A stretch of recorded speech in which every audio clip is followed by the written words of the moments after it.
des hommes pieux ensevelir Étienne. Et le pleureur, à grand bruit, sort de son côté ravager l'église.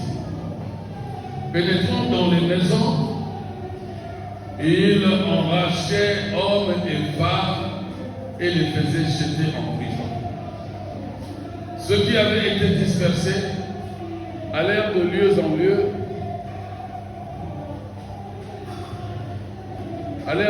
en lieu, annoncer la bonne nouvelle de la parole. Philippe étant descendu dans la ville de Samarie, il prêcha le Christ.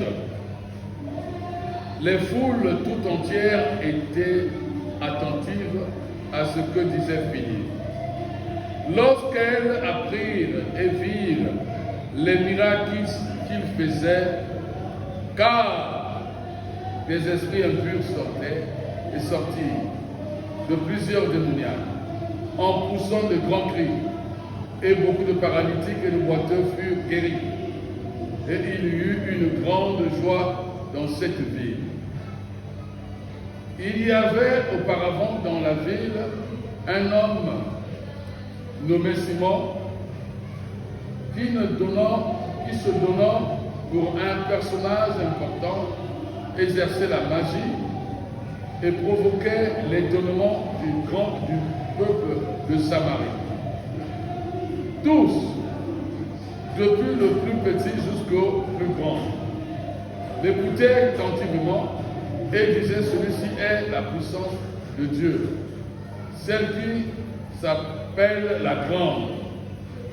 Il écoutait attentivement parce qu'il les avait longtemps étonnés par les actes de la magie. Mais quand il eut cru à Philippe, qui leur annonçait la bonne nouvelle du royaume de Dieu et du nom de Jésus-Christ, hommes et femmes se firent baptiser. Simon lui-même crut, et après avoir été baptisé, il ne quittait plus Philippe. Et il voyait avec étonnement les miracles et les grandes prodiges qui s'opéraient.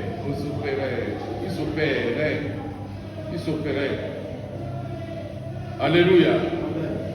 On s'arrête là.